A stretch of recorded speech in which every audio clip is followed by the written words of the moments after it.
ഒരൊറ്റ അലർച്ചയായിരുന്നു. Flower മാസ്റ്ററും assistant ഒരേപോലെ തന്നെ ഞെട്ടി ഈ ഒരു അലർച്ച കേട്ട്. എന്താ സംഭവം? വേറൊന്നുമല്ല, സംഘ ബേയുടെ നെഞ്ചിൽ ഇങ്ങനെ കിടന്നുറങ്ങുന്നത് ഡങ്ജിയോൺ കണ്ടു. അതിന്റെ കോലാഹലമാണ്. സംഘ പേടിച്ച് ഓടി ബെഡിൽ കയറിയാലും ചവിട്ടി കിട്ടിയത് നമ്മുടെ പാവം ബോങ്സോയ്ക്ക്. ഞാനല്ല ചെയ്തതാ, അവനങ്ങ് സംഘിന്റെ കൈ പിടിക്കുമ്പോ ബേ ഭയങ്കര കാമായിട്ട് പൊസസ്സായിട്ട് ഒരു സോറി പറയുവാണ്.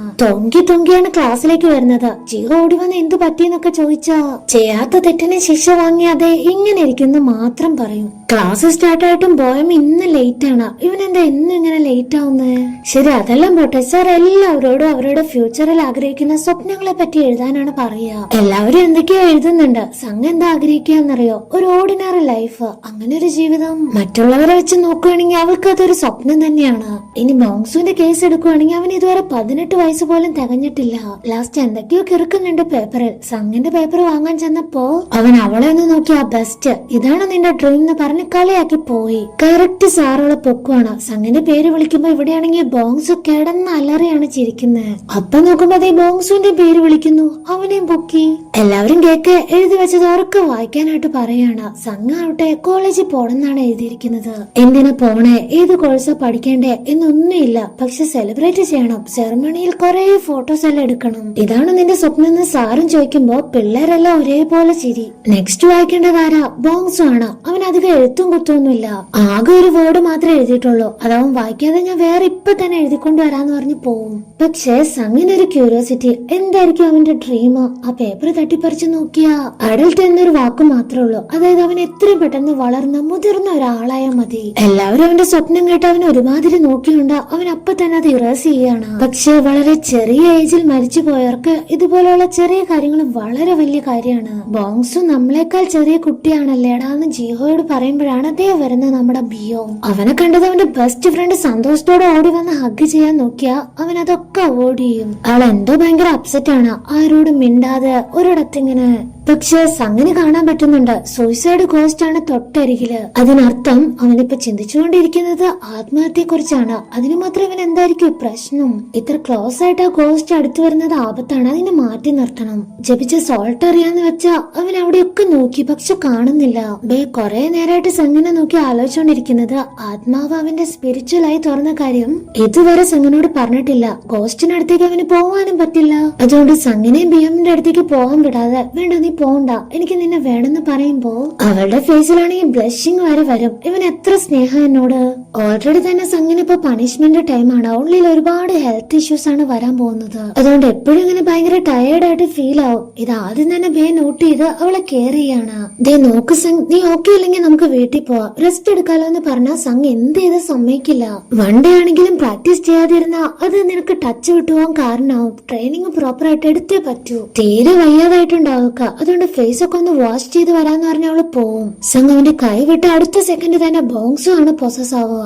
നേരെ മിററിൽ നോക്കി ബെയിന് വഴക്ക് പറയാണ്. അവൾക്ക് വയ്യാന്നറിഞ്ഞിട്ട് നിനക്കൊരു ഫീലിങ്സ് പോലും ഇല്ലേ? അത് ഡിവൈൻ പണിഷ്മെന്റ് ആണ്, നീ നോക്കേണ്ട കാര്യമില്ല, ഞാൻ അവളുടെ കൂടെ തന്നെ ഉണ്ടായിക്കോളാന്ന് ബോങ്സ് പറയുന്ന ടൈം തന്നെ സംഘ് അവിടേക്ക് തിരിച്ചു വരുവാണ്. തല കറങ്ങി വീഴാൻ പോകുമ്പോ ഓടി ചെന്ന് അവൻ പിടിക്കും. അതുകൊണ്ട് പെട്ടെന്ന് ബേ പൊസസ് ആവും. ഇവിടെ യോംഹയാണെങ്കിൽ സംഘ് പറഞ്ഞ വുഡൻ ബോക്സ് എന്തായിരിക്കും എന്ന് ആലോചിച്ച് നോക്കുകയാണ്. അവൾ എന്തെങ്കിലും തെറ്റായിട്ട് നോട്ടീസ് ചെയ്ത് അത് എത്രയും പെട്ടെന്ന് തിരിച്ചറിയാൻ പറ്റുന്ന ഒരു ഗുഡ് ശമാനാണ്. എന്തായാലും വെറുതെ ഒരു കാര്യം പറയില്ല.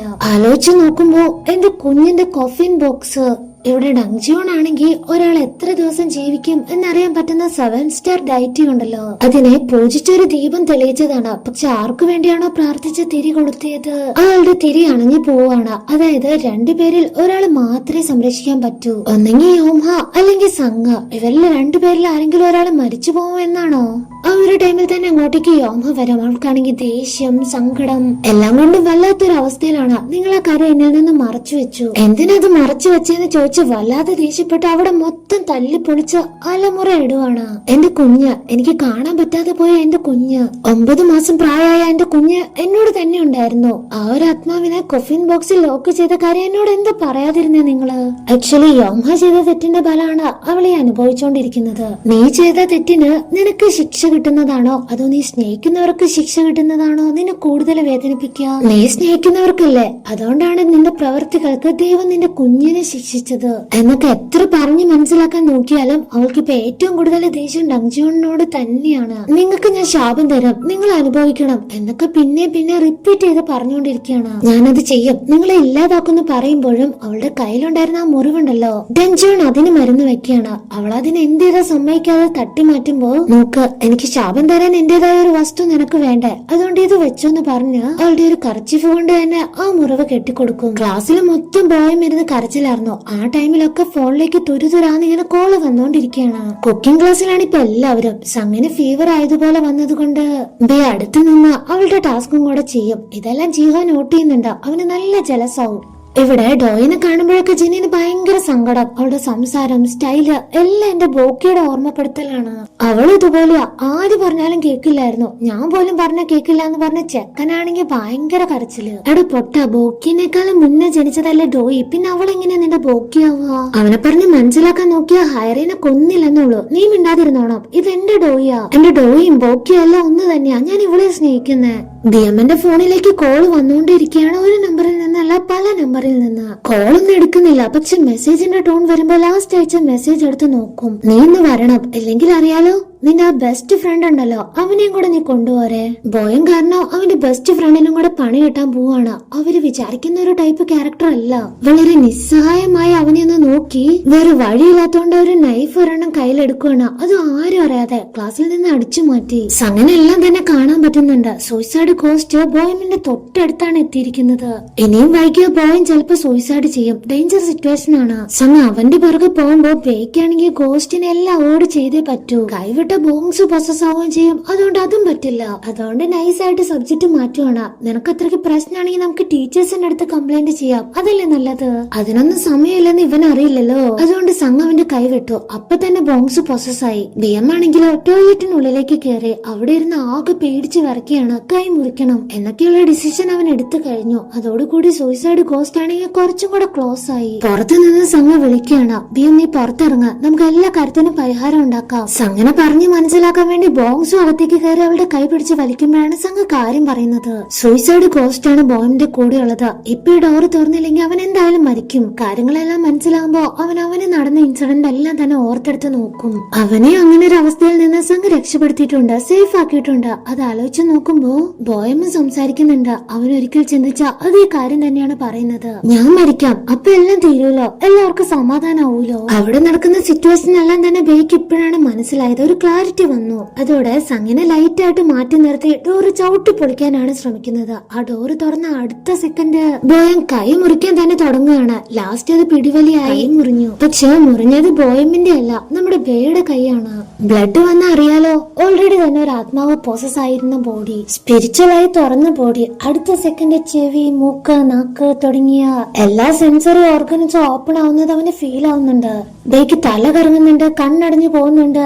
ആന്റി പറഞ്ഞ കാര്യങ്ങളാണ് അപ്പോഴും മനസ്സിൽ വരിക. ഗോസ്റ്റിന്റെ പ്രസൻസ് നിനക്ക് അവോയ്ഡ് ചെയ്യാൻ പറ്റിയില്ലെങ്കിൽ ബ്ലഡിന്റെ പ്രസൻസ് എങ്കിലും നീ അവോയ്ഡ് ചെയ്യണം. നിന്റെ ശരീരത്തിൽ ഒരു മുറിവ് പോലും ഉണ്ടായി ഒരു തുള്ളി ബ്ലഡ് പോലും പുറത്തു വരരുത്.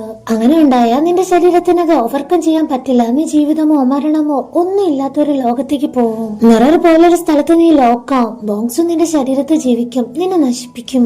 ആ ഒരു സീൻ കട്ടായി പിന്നെ കാണിക്കുന്നത് സ്കൂളിലെ ഹോസ്പിറ്റലാണ്. അടുത്ത് തന്നെ സംഘുണ്ട് അവന്റെ കൈ ഹോൾഡ് ചെയ്ത്. ബേ ഉണരുമ്പോ നീ ഇത്ര പെട്ടെന്ന് ഉണർന്നോ, എങ്ങനെയുണ്ട് നിനക്ക്?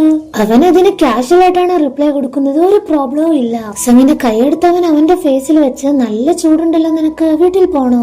അങ്ങനെ സൈക്കിളിലാണ് രണ്ടുപേരും വീട്ടിലോട്ട് പോകുന്നത്. ലൈറ്റ് ആയിട്ട് ഹഗ് ഒക്കെ ചെയ്ത് ഭയങ്കര ഹാപ്പി. ഇനി വീട്ടിലെത്തിയാലോ സ്പിരിച്വൽ പണിഷ്മെന്റ് അവളെ ഏറ്റുവാങ്ങി. അതിൽ നിന്ന് റിക്കവർ ആവാൻ അവനാണ് കൂട്ടിരിക്കുന്നത്, കെയർ ചെയ്യുന്നത്. നൈറ്റ് ഉറക്കം കളഞ്ഞ് മോർണിംഗ് ഈവനിങ് എല്ലാം അവനുണ്ട്. എന്തിനു ഫുഡ് വാരി കൊടുക്കുന്നത് വരെ അവനാണ്. എത്ര ഡേയ്സ് പോയെന്നറിയില്ല. സംഘ കുറച്ചായി റിക്കവർ ആയിട്ട് വന്ന് എഴുന്നേക്കുമ്പോ ആദ്യം ചോദിക്കുക അവന്റെ ആർച്ചറി പ്രാക്ടീസ് ഒക്കെ എങ്ങനെയുണ്ടെന്നാണ്. പോയാർന്നു എന്ന് ചോദിക്കുമ്പോ അവനില്ലെന്നാണ് പറയുക. ആദ്യം പ്രാക്ടീസ് അത് മസ്റ്റ് ആണ്. അതിനാണ് സംഘ എപ്പോഴും പ്രയോറിറ്റി കൊടുക്കുക. ആ നൈറ്റ് തന്നെ അവർ ഗ്രൗണ്ടിലേക്ക് പോകും. വേണമെങ്കിൽ അതിന്റെ ഒന്നും ആവശ്യമുള്ളത് അത്ര സീരിയസ് ഒന്നും അല്ലെന്ന് പറഞ്ഞതാണ്. പക്ഷെ കേൾക്കണ്ടേ? സ്പോർട്സ് റൂം ക്ലീൻ ചെയ്യുമ്പോ സംഘ ഫുൾ ആയിട്ട് റിക്കവർ ആവാത്തോണ്ട് ടയർഡ് ആയിട്ട് വീണതാണെങ്കിൽ സോഫയിലോട്ട് കൈ ഹോൾഡാക്കിയോണ്ട് പേയും. അവനെ കുറച്ചു നേരം അവന്റെ ഫേസിലോട്ട് തന്നെ നോക്കി അവളൊരു ക്വസ്റ്റ്യൻ ചോദിക്കുവാണ്. എന്താ നീ എന്നോട് സത്യം പറയാതിരുന്നേ? ബേ ആണെങ്കിൽ ഒന്നും അറിയാത്ത പോലെ എന്ത് സത്യം എന്ന് ചോദിച്ചാ, നീ ബോങ്സോ, ബേ എവിടെ, അവനെയാണ് എനിക്ക് കാണേണ്ടത്. അവനത് സമ്മതിക്കുന്നേ ഇല്ല. പക്ഷെ സങ്ങിനറിയാം ബേ എപ്പോഴും ആർച്ചറി പ്രാക്ടീസ് ചെയ്താൽ നാച്ചുറൽ ആയിട്ട് ചെയ്യുന്ന ഒരു സ്റ്റൈലുണ്ട്. അത് അവന്റെ ചൈൽഡ്ഹുഡ് തൊട്ടുള്ള റൊട്ടീൻ ആയതുകൊണ്ട് തന്നെ മറ്റാർക്കും അത് അനുകരിക്കാൻ പറ്റില്ലല്ലോ. ബേക്ക് എന്താ പറ്റിയെന്ന് നീ പറയുന്നുണ്ടോന്ന് ചോദിക്കുമ്പോ ബോങ്സ് കുറച്ച് വിഷമത്തോടു കൂടിയാണെങ്കിലും കാര്യം പറയാണ്. ഇനി അവനില്ല, അവൻ വരില്ല, ഞാനേ ഉള്ളൂ. അത് സങ്ങിന് എത്രമാത്രം ഹാർട്ട് ബ്രേക്ക് കൊടുത്തു എന്നറിയില്ല. അവൾ ആകെ തകർന്നു പോയാണ് ആ ഒരു കാര്യം കേട്ടത്.